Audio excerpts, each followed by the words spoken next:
Life has always been a challenge. When one has a problem and wishes to solve it, first one must determine what is the root cause of the problem. Simple problems have simple solutions. Complex problems are, well, more complex. An obvious problem with our current financial system is that it rewards greed and corruption. Greed and corruption seem to be everywhere. But are greed and corruption the root causes of the problem, or are they the result of the way the system is built? Logically, one should first ask, are there built-in reasons why the system works the way it does? And if there are, can they be built out?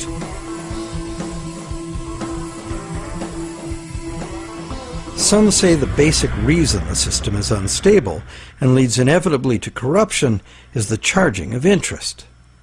As explained earlier in this series, in our current bank credit as money system, the principal amount of a bank loan is simply created from the borrower's promise to pay back the principal plus interest in money. But the money to pay the interest is not created. The obvious but untrue conclusion is that it would therefore be mathematically impossible to pay off all debts. Many who call for money reform call for the abolition of interest as the solution to the problem. But is interest really the problem? Yes, there would be a serious mathematical shortage if all loans were concurrent and had to be paid back in one lump sum. That problem might apply to gangland loans and sometimes to farm loans, but that's not how the banking system works in general. Bank loans usually get paid back in a series of payments over a period of time, and for good reason.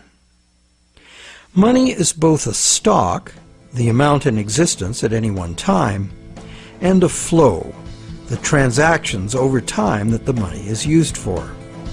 Flow works like this.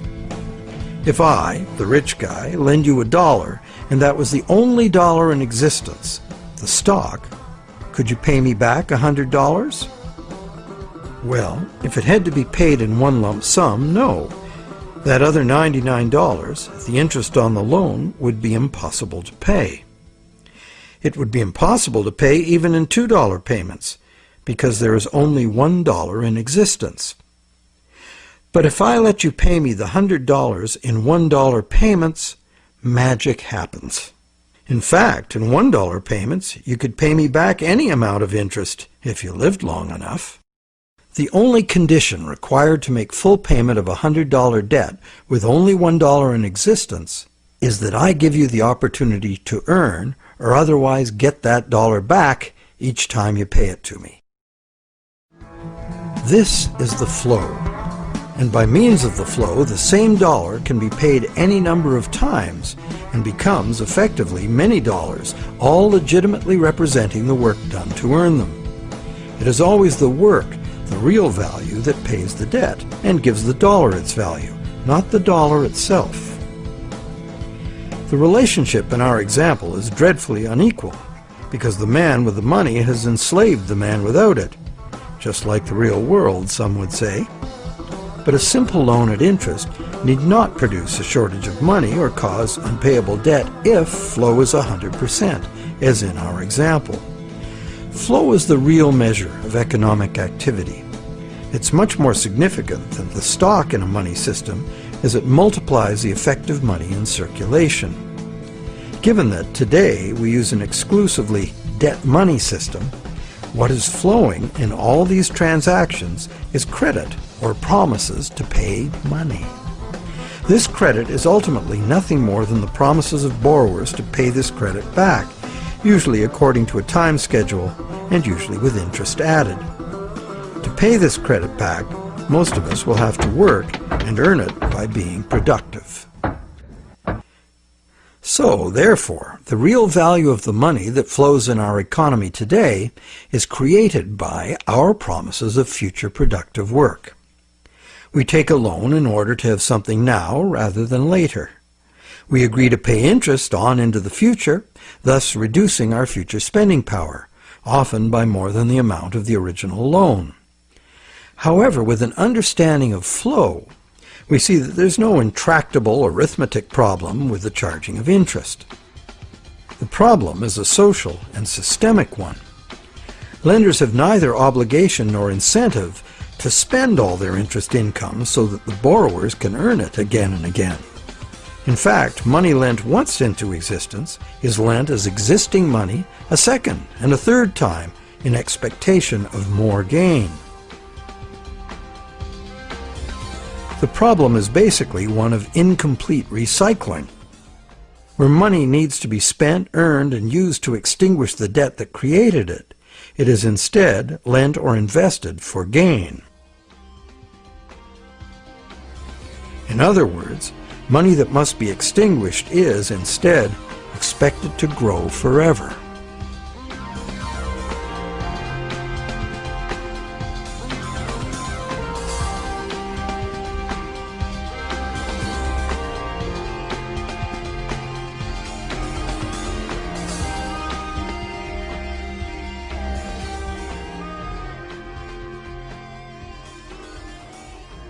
Here's another simple example of a basic mechanism inherent to all lending. Let's say I lend you $100 and you spend it into circulation. It eventually ends up in the possession of someone who doesn't need to spend it and decides to lend it instead. Now once again, let's say this is the only $100 in existence. So you have to borrow it from the secondary lender in order to pay off your debt to me.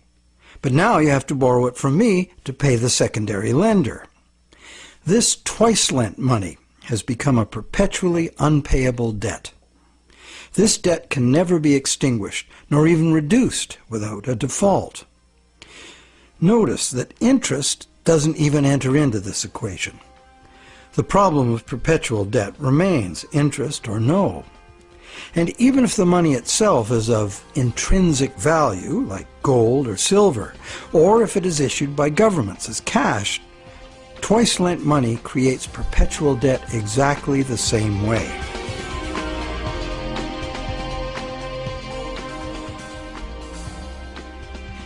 When the same money is lent at interest, several times simultaneously, not only is the debt perpetual, society as a whole is paying moneylenders multiples of the interest rate for the use of the same money. There's an expectation that existing money should increase indefinitely by being lent at interest. But this requires us to mentally divorce the money from the debt from which it came. However, the reality is, every dollar created today has a scheduled appointment to be extinguished as a principal payment on the loan that created it. And that's why debt money can't be separated from the debt that created it. It's like a yo-yo spun out into circulation in the economy for a while and then pulled back in at the appointed time. In order for the yo-yo to be free to return, all of the debt money needed to extinguish the debt has to be available to be earned. The flow must be complete. Can't we just pay off these debts with other money? But what would other money be? Today, the amount of physical cash and coin in circulation is very small. Almost all money is bank credit, debt money. So if almost all money comes into existence the same way, then it's valid to picture each debt money dollar as having its own cycle from creation to destruction. So, the question, can we pay off debts with other money? No, there is no other money, as all of it is similarly committed to debt in one form or another. Therefore, the only way to ensure current payments can be made is to constantly increase the total amount of money in the system. But more money in a debt money system means more debt, so the debt hole in reality just deepens. Since debt is money in this system, it creates the fantasy of wealth for a while, but fantasies must come to an end. The day of reckoning can be pushed back, but only by passing the debt on to generations yet unborn, which is precisely what we are doing now. Government debt piles up endlessly. Corporate debt piles up. Consumer debt, too. As long as total debt keeps increasing, the system can stay ahead of the debt monster. But all of this debt is an absurd fantasy that our descendants will surely never repay. Nor would they be advised to, as repayment of debt would eliminate the money stock and plunge the world into a depression. Once real growth levels off due to the inherent limits of human productivity or the limited resources of a finite planet, this growth-dependent money system can only resolve its impossible arithmetic in a destruction of value. This can either happen through a deflationary spiral of credit defaults and falling prices, or by the devaluation of the money unit. Taken to extremes, either course of events will destroy an economy and even a civilization.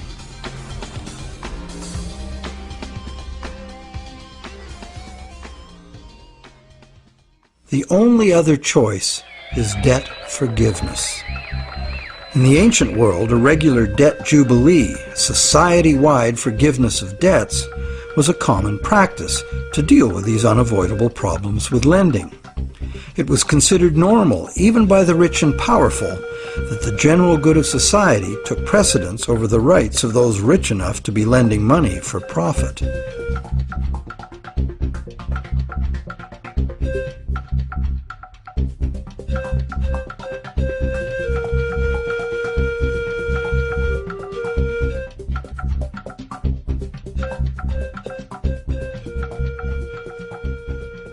Some say that the money system's problems would be solved if we returned to using gold for money, or silver, or some other limited or hard commodity like oil or energy in general.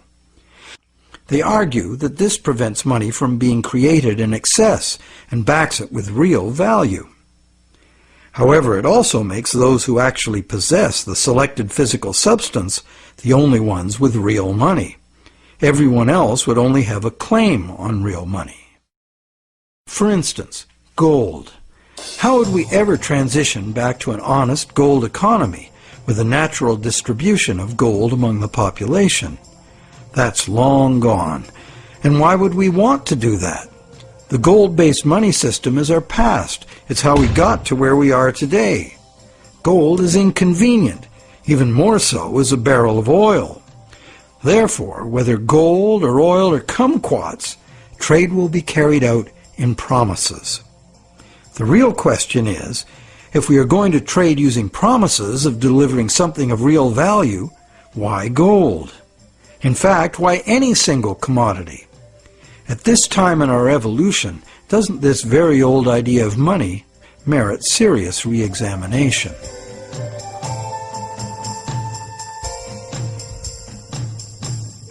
It can be argued that our current elastic debt money is backed by real value, every bit as meaningfully as gold.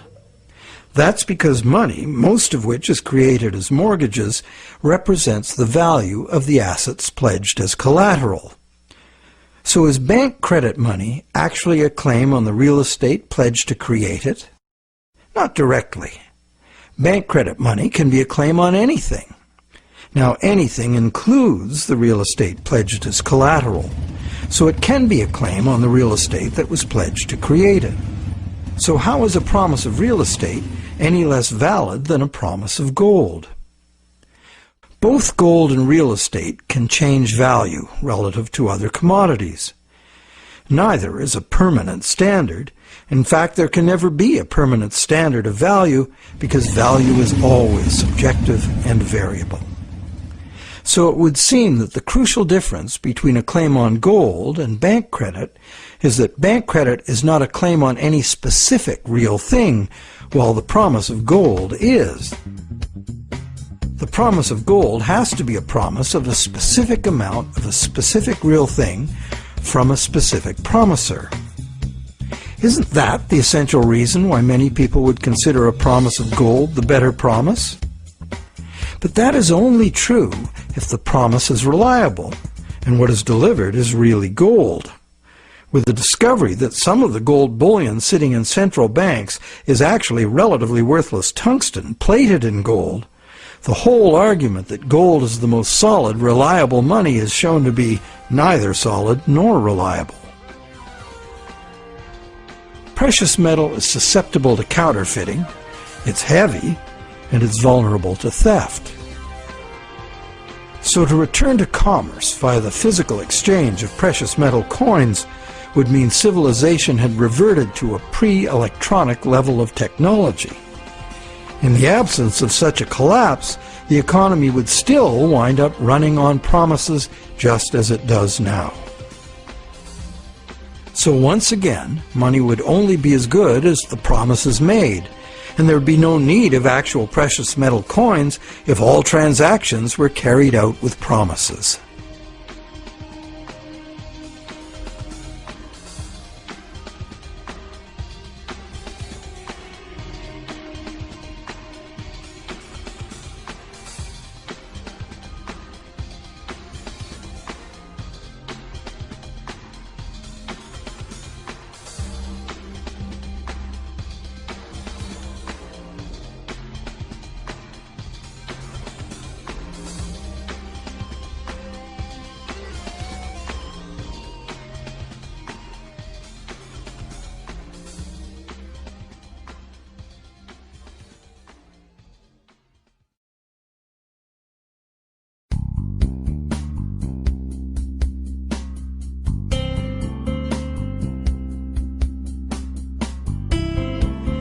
The fundamental question is, what does the need for money to enable trade have to do with the amount of some shiny metal there is, or the amount of any single natural resource or commodity, or real estate for that matter?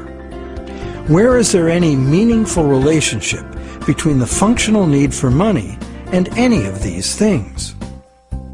To answer that question, let's go back in time and find out when money started and why it became what it is today. We know that Stone Age people had money. In the Stone Age, before writing was invented, money had to be a portable object of value, because that was the only technology available. That's why rare shells and stones, from which jewelry could be made, were ideal as money. A rough standard of value for these money objects developed over large areas, enabling extensive networks of indirect trading. This way, people could obtain specialty items not available in their own environment, and look good doing it. The popular concept of jewelry as a store of value has continued to this day. In later agricultural civilizations, cattle were often the standard value objects for large transactions, and salt for small ones. Salt was rare in those days and valuable. Roman soldiers were paid in salt, thus the term salary, meaning payment for services. With the invention of writing, trade in other commodities could be carried out using promises of cattle and salt. The cattle and salt weren't necessarily what was finally delivered. They were just commonly understood units of value in which the real trade goods could be conveniently priced. Written credits were expressed in these two common units, although they represented a variety of real goods and services. This form of money was ideal for local economies, where traders were known to each other and pledges could be collected upon.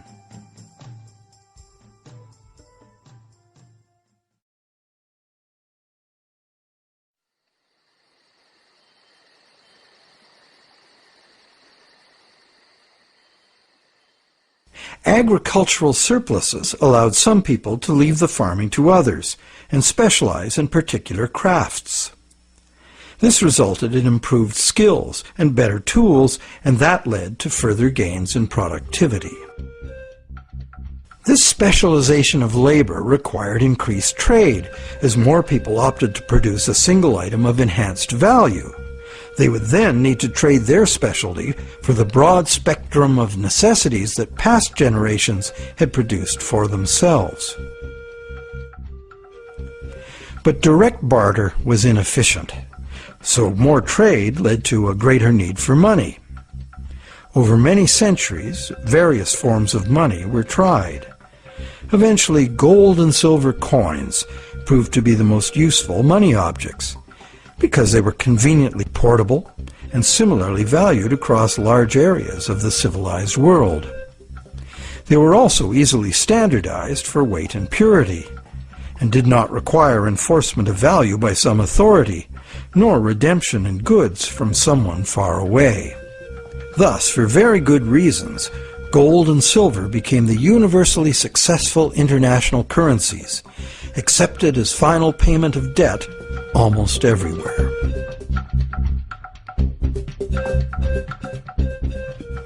The problem with a system in which money is a standard commodity is that it is most efficient when only one standard commodity is used. But if you do that, it makes the value of money exclusively dependent on the quantity of that one commodity in relation to all other commodities. For example, the Spanish thought they would be fabulously wealthy with all the gold they stole from the Aztecs and the Incas, and then turned into money back home. But when the gold got back to Europe, sure, the amount of gold increased, but it didn't increase real productivity in proportion. Fertilizer would have been more useful for that. So because there was no big increase in real stuff to buy with it, the value of gold decreased, and the Spaniards discovered that gold had no absolute money value in itself, as many people had imagined it would. Its value was determined by its abundance relative to the value of real goods and services to be bought. Yet many continue to argue that the value of gold, a luxury item of no practical use to most people, should be the measure of value for all the real goods and services essential to our lives. While some campaign for a return to gold, others mistakenly believe that today's money still does represent gold held in a vault somewhere. That hasn't been true for decades.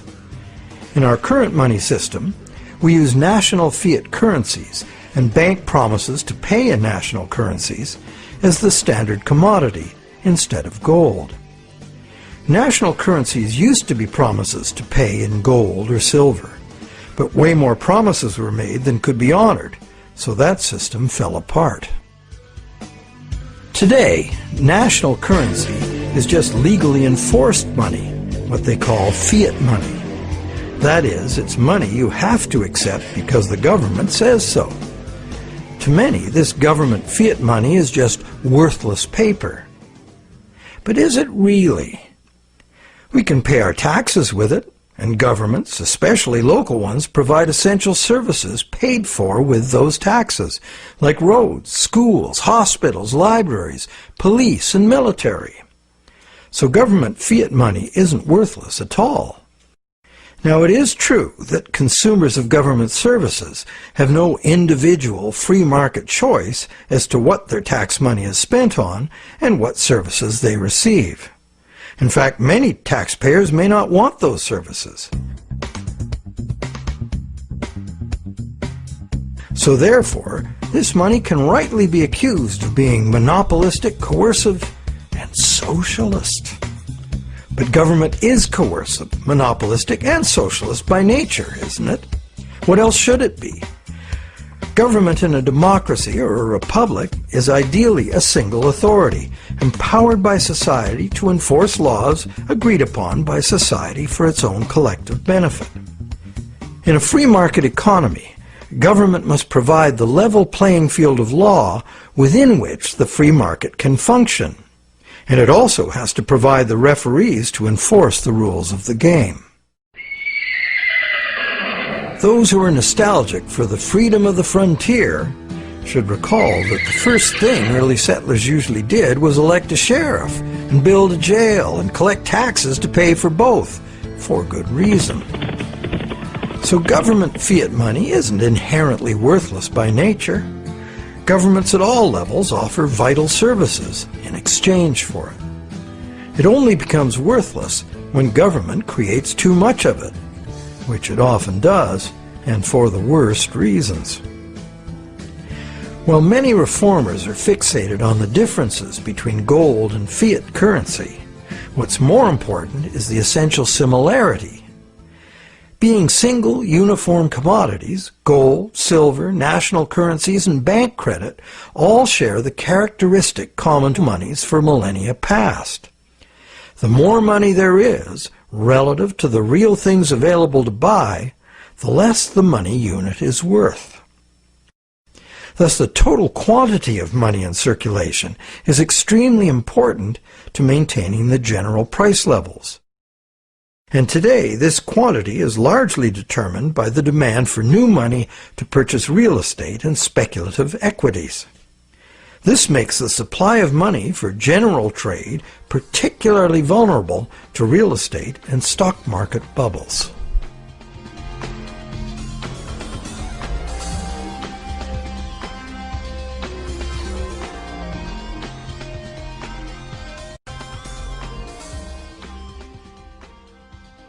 Perhaps the most significant problem with money as a single commodity is its tendency to concentrate wealth.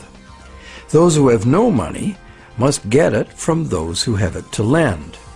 Anyone with extra money can lend it at interest, and if, rather than spending all of the interest, they add any of it to their lending capital, they will accumulate even more money to lend. One reputable study counted all the ways we pay interest, directly on our own debt and indirectly in prices and taxes for corporate and government debt. This was compared to the interest we earn from all sources. This study found that only the richest 10% come out ahead. The next 10% do little better than break even, and the remaining 80% pay more than they receive, the poorest losing out the most. Now, in our current bank credit system, money is created as debt to banks. This debt is required to be repaid to the banks in money, either fiat cash or bank credit. Therefore, the ability of all borrowers to repay depends on the availability of fiat cash or bank credit. The supply of fiat cash is controlled by the nation's central bank, but fiat cash makes up only a very small proportion of money. Usually about 95% of all money is bank credit. And who controls the availability of bank credit? The banks? Well, on the one hand, what the banks can do is constrict the supply of credit any time they want to, with high interest rates or by just not granting loans. On the other hand, the banks can lower interest rates and encourage borrowing, but they can't expand the money supply unless borrowers are willing to borrow. If cautious and reliable borrowers are in short supply, banks must take bigger risks, as interest must be paid to depositors and banks cost money to run. The bank credit money supply is, as they say, highly elastic. And because it's based on the willingness of borrowers to borrow and the reliability of borrowers' credit, it is vulnerable to both rapid expansion and drastic shrinkage. Also, everyone is legally obliged to pay in money. Now, money in reality is just an accounting of debt, and accounting follows strict rules, so the whole situation is governed by inflexible numbers. That's why a sudden shrinkage in the money supply caused by some defaults has the inevitable follow-up effect of causing more and more defaults and even more shrinkage of the money supply. This self-reinforcing downward suction leads us into economic collapse and the economic and social absurdity of unemployed, dispossessed people camping outside their empty, vandalized homes. And what does the government do about it? It loads bankrupt taxpayers with astronomical fantasy debt that will never even be reduced, never mind paid off.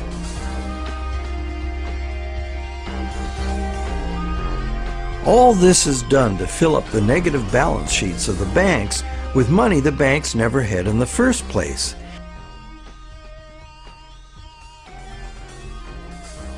And then they use it to pay themselves obscene bonuses. Life is good for those who know how to play the system.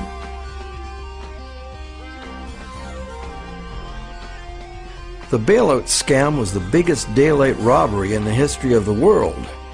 So far.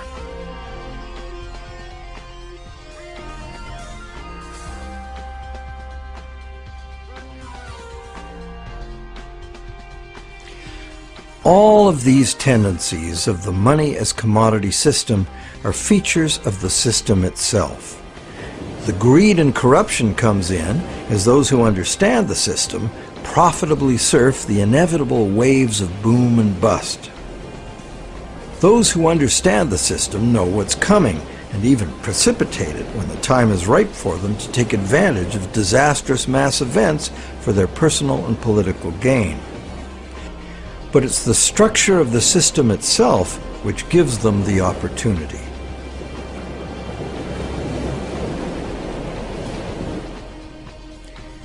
And they have taken this opportunity over and over again since ancient times. People complain of the injustice, blame each other, blame the left or the right or whoever the scapegoat of choice is. But they never really catch on to the reasons this keeps happening.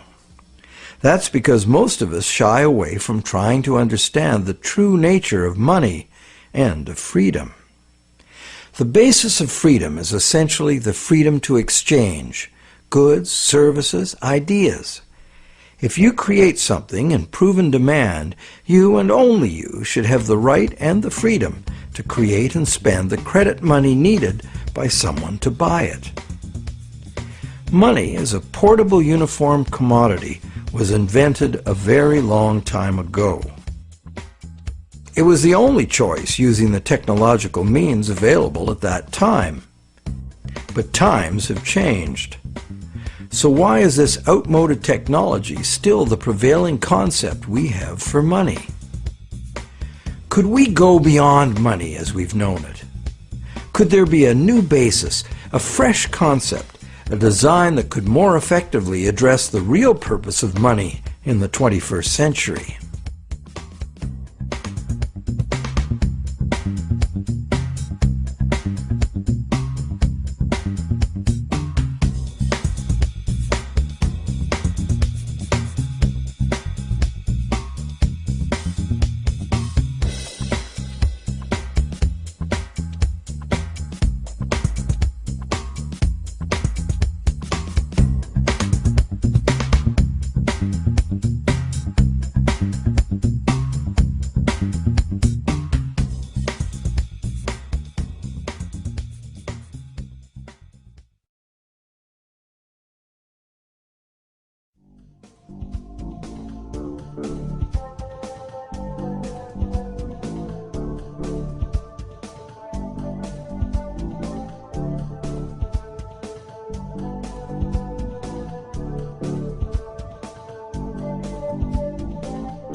Awareness of the need for real change in the money system is growing.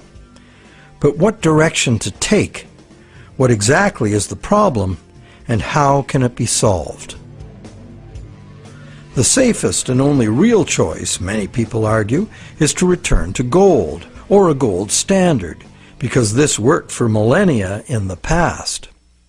But gold itself is impractical for transactions in the modern world. It was impractical centuries ago, which is why the promise to pay gold system developed.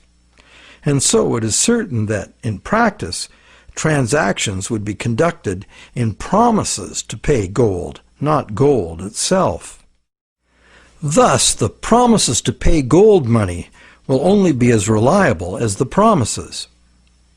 So in reality, it isn't the gold that makes the system work, it's the reliability of promises. Would they be reliable promises? Maybe. But what we would be using as money would be like the old goldsmith's promises, made in the knowledge that only rarely does anyone ever ask for real gold. This was the problem with the goldsmith situation.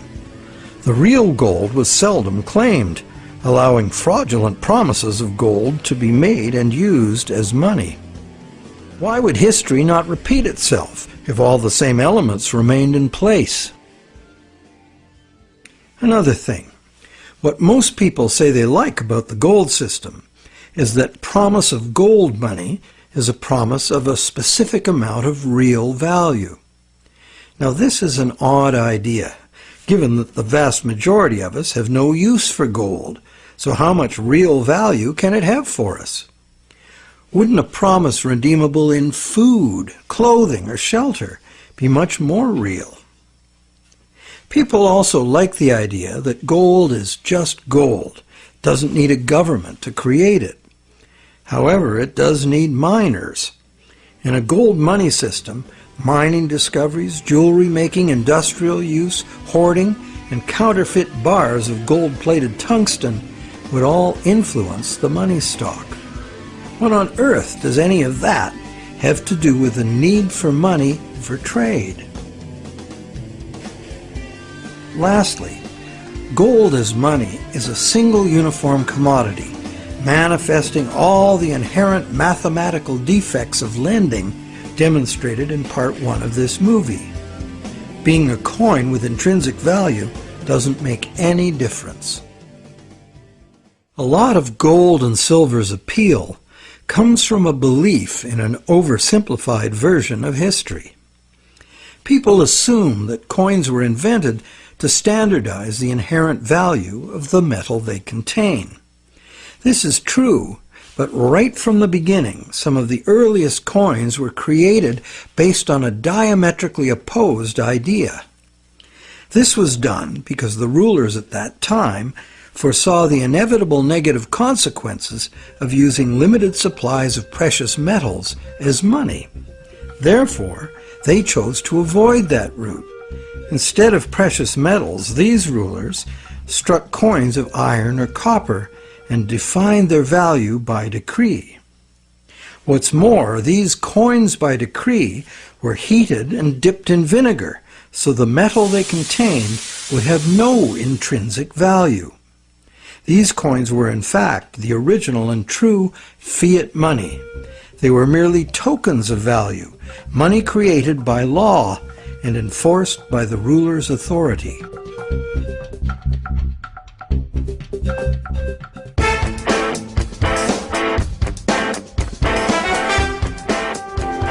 Pure fiat money is the other main idea favored by money reformers. They would restore fiat money to its true status as a national government monopoly on money creation. This current of money reform, in stark contrast to the gold advocates, insists that true money is fiat money by authority of the state. This money is to be simply spent into existence as a promise by the state to accept the same money back in payment of taxes. The taxes are compulsory, and the state also promises to enforce the acceptance of this money in court. These are very reliable promises and can result in very reliable money. if not abused. The problem these fiat money reformers have with the current system is that government has given away this power to private bankers and is now borrowing at interest money it could create itself with a few keystrokes, just like the banks do. This results in a massive unpayable national debt on which interest will forever be paid. This ever-growing national debt expands the money supply when new money is created by the central bank to buy more government debt. And the interest burden, passed on through taxes, adds to the cost of almost everything we buy, one way or another.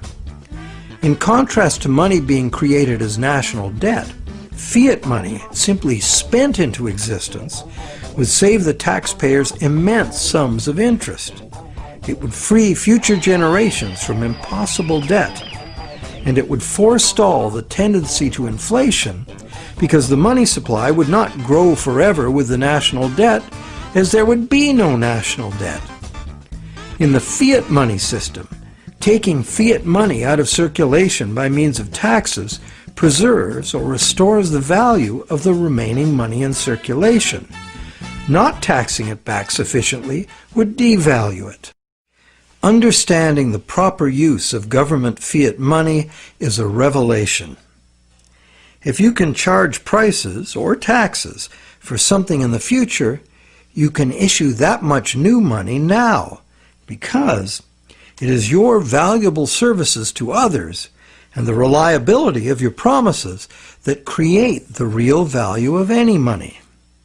The government can honor its promises to accept its money back in taxes, and it will make your debtors pay you in government fiat money if you take them to court. These are good reasons why government-issued money works now, and why it would work if governments just self-issued this credit instead of borrowing it from banks. But in this pure fiat money system, the money supply must still be determined by central authority. Therefore, the money supply is still limited, monopolistic, and managed from above. They have the power to create money, and you have to get the money from them. They also have the power to create way too much money and spend it on wars and other unproductive activities without the approval of those whose productivity gives that money its value. In the current system, these inflationary debts are now beyond absurd, threatening to crash the entire system and drag the whole world into chaos. To save themselves, governments are now laying impossible claims upon the productivity of generations yet unborn, a truly hopeless cause given the overall world situation. Witnessing government performance to date, many people believe that returning the full power to create money to corrupt, incompetent politicians would not only fail to solve our problems, it would be the height of insanity. It would really all depend on the quality of the people in government. Fiat money reformers believe there would have to be a substantial revolution in government to wrest this power back from the banks. Therefore, they believe it would be reasonable to expect that honest and competent people with a sincere concern for the public good would be in charge. But, good guys or bad, we would still be dependent on some distant someone else to maintain the value of our money.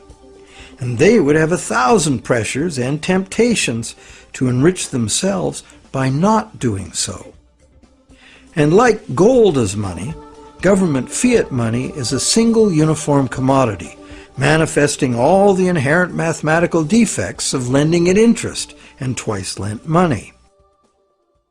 Once the government creates the fiat money, and it goes into the banking system to be lent at interest, the problems created in the current system will continue as before. So, this pure fiat money idea might be very useful in rescuing governments from their own hopeless financial positions, and it is a limited example of the self-issued credit principle being advocated here. But pure fiat money would not address the root problems inherent in the math of lending, unless the principle were expanded beyond government. Advocates of pure fiat money like to claim it is money created by law, as if it were independent of economics. But if new fiat money were just spent into existence year after year without being removed from circulation as taxes, it would become worthless. What these fiat reformers tend to ignore when quoting history is that in ancient money created by law systems, the prices of critical commodities were also dictated by law. In fact, the value of money was defined by the ruler as so much of a certain commodity. Charge more or less for the designated commodities and it could be off with your head. Today, price controls like this could only be achieved in a self-isolated and totally bureaucratically controlled economy like Soviet communism. In a free market global economy, money created by law is bound by the same laws of supply and demand as any other single uniform commodity money. In other words, pure fiat money in a free market is an illusion. There's no such thing.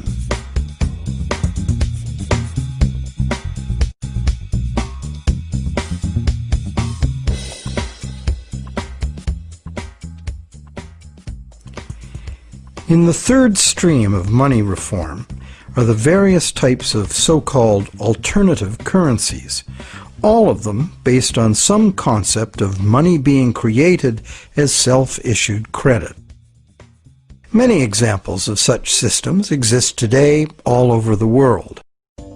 Some are very successful business-to-business barter networks, in which businesses create product credit money to use among themselves, independent of banks and government, and usually interest-free. Such systems are tolerated, and in Switzerland the existence of the Weir system is generally credited with stabilizing the banking system by expanding when the conventional system contracts and vice versa. But in the past, when they became too successful, alternative currencies were usually suppressed by the banking system or even outlawed by government. So, active suppression is the most significant external problem. The most common inherent problems with these systems are their limited scope and acceptance, their operating costs, and the unreliability of member credit.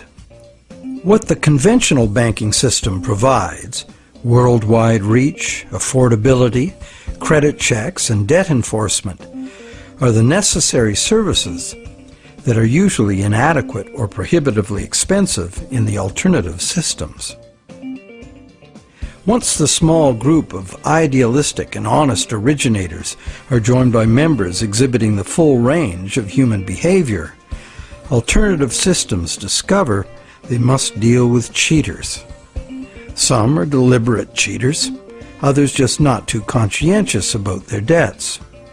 And at the opposite end of the spectrum are the hyper-conscientious people who won't issue credit because they are afraid they won't be able to fulfill it.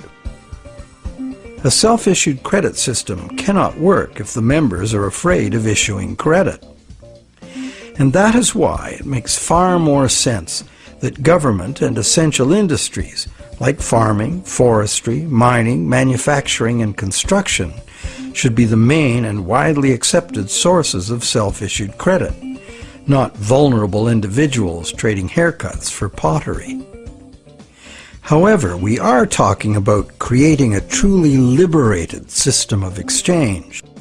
Therefore, in this proposed new system, anyone would have the freedom to issue credit, because only voluntary acceptance would determine the circulation of it.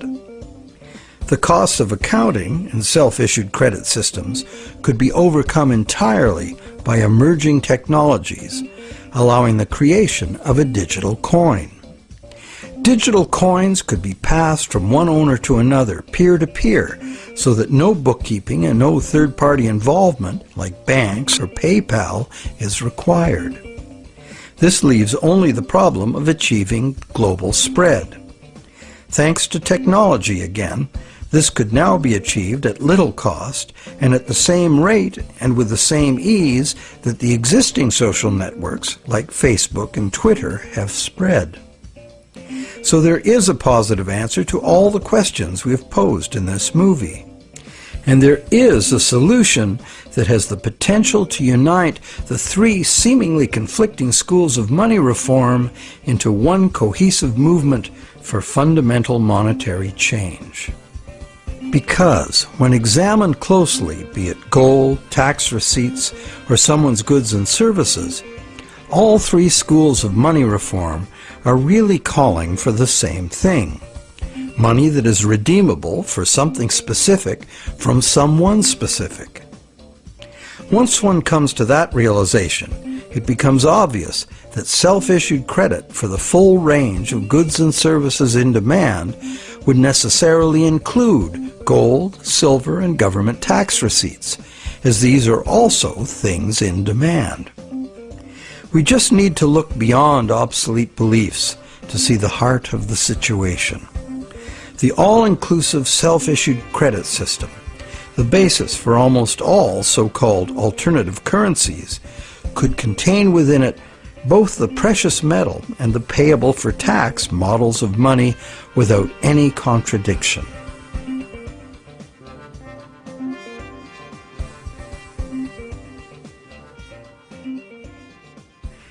Money has both religious and social histories that are fascinating and go well beyond just the need for trade. But for our practical purposes in this presentation, money is the invention that overcame the limitations of direct barter. Money is, therefore, a technology, a way to solve a problem.